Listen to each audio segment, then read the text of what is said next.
সে আজ থেকে বহু বহু যুগ আগের কথা।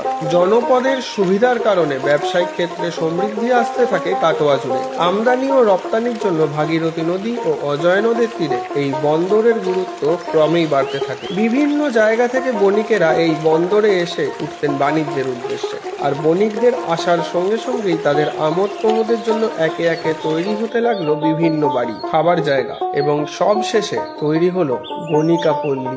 এছাড়া মহাজনরা ছাড়াও বজরার মালিকরা ও কর্মচারীরাও আস্তে আস্তে নিষিদ্ধ পল্লীতে আসা শুরু করলেন।